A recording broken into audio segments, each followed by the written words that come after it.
Gundam.tk presents Master Grade, Age-1 Normal. Hey again everybody, it's Robert184, 2Rs, 2Bs, GundamReviews.net, and if you've seen the earlier parts, you've seen the unbox, the plates, and the parts, now it's time to put this Age-1 Normal all together and check it out in its 1/100th glory.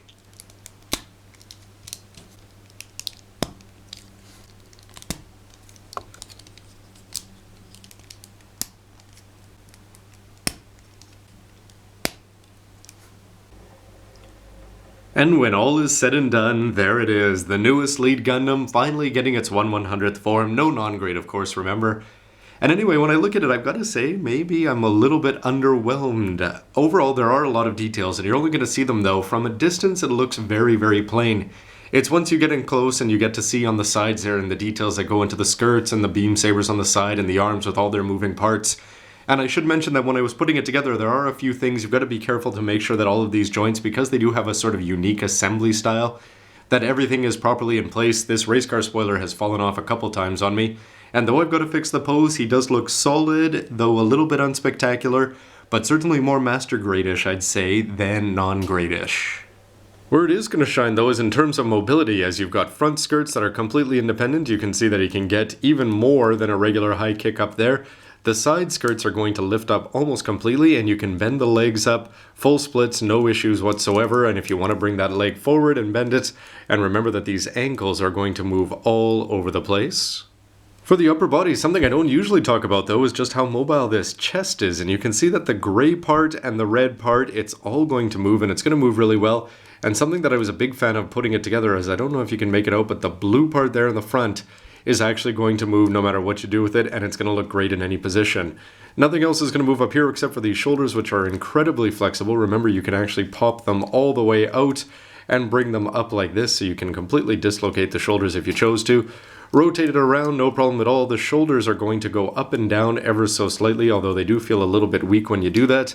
You can rotate this part. You've got the elbows, which are popping out on me, so I've got to go put that in a little bit more carefully. You're going to get a great bend, and you do get the bonus that you can rotate the wrist all the way around, which means that if you can get past the fingers falling out, that you can put the shield at pretty much any angle. And yes, the cockpit is going to open up because it does feel a little bit loose and flimsy, although it is still a great feature. If you're arming them up and you take a look at the front of the Dodge rifle, you'll see that there's a little part there which is going to slide in here Desai style. And if you can make it out, there's a very satisfying click when you plug it into the bottom of the forearm, which you have to rotate around.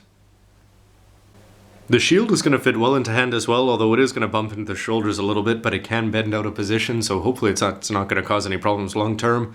The Dodge rifle fitting in there is great, and overall he is starting to bulk out, although I never really realized just how much I'd miss Amuro's old beam saber sticking out of the back of the RX-78-2.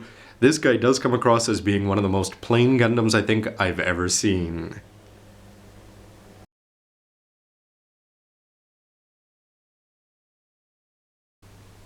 Starting with his near direct predecessor in terms of lead, you've got the 00 Gundam here. Of course, this is the 7 sword, so forget about the blue legs and that large gun he's got in hand.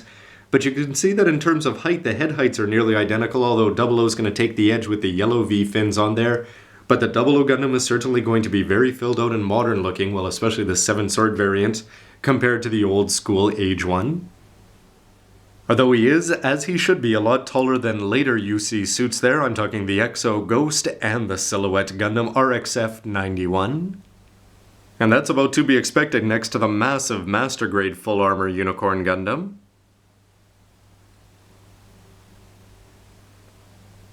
But perhaps of more concern is its comparison next to the 1/144th high grade, and you can see that the high grade seems to have most of the details and at least all the proportions. Everything seems to be in the right place. All of the leg details are in there, except for the fact that this has those small panel lines on the inside and outside. You can see that these are black seals, whereas these are painted. The waist skirts, all the same details. The arms, these ones you have to swap out, whereas these ones you can properly rotate. About the only thing the high grade is missing is that it doesn't have that little bit of gray showing through for the inner chest. And this one, remember, has a full proper sticker there, whereas with this one you do have to go with the clear green and the shiny silver, and they both have the gray details in the head. And finally, a comparison with the 1/48th mega size model before panning up, where you can probably see that these were clearly designed in tandem because you can see those same marks in the same places there. He is going to have a little bit less, no, pretty much identical up there on the upper arm as well. It's just twisted in to get the shield on there.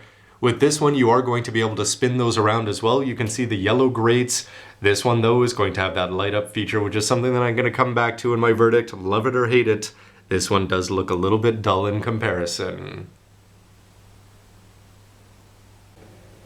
When it comes to static ground posing though, those legs are absolutely incredible. If you can make it out, this ankle is going to be just raised up a little bit as it spins into view. But you can see that the independent skirts are great, and the fact that this little part pops out on the knee, very noticeable, but in a good way.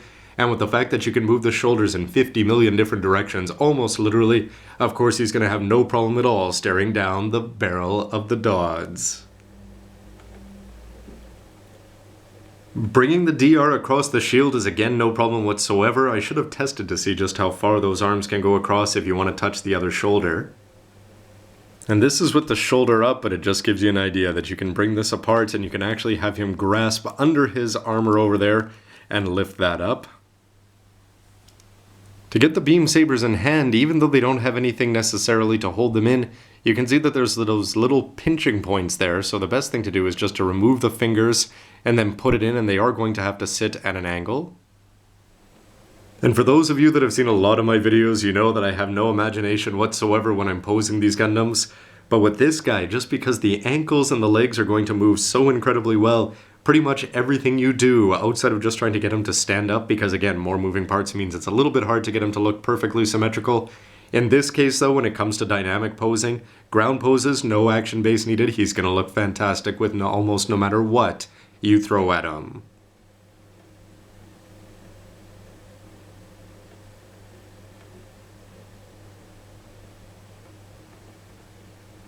And somewhere, although I can't speak from experience, the perfect grade strike Gundam is probably weeping with just how amazing this guy's bending and crouching abilities are.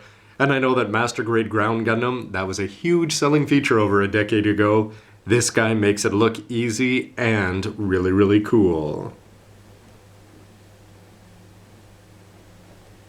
And on that note, I'm going to wrap up my review of the mobile suit mode here. I hope you got an idea of just how amazingly flexible this guy is, which is certainly going to factor into the verdict. There'll be some negatives too, and remember, you can always choose to ignore the ones that don't apply to you at all. All opinion, but hopefully it's going to help out a few people, so stay tuned for the next part.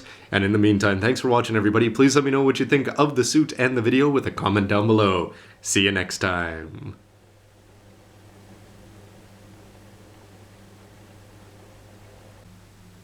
Hey, come on, Dad. You know that dual-wielding thing is my thing.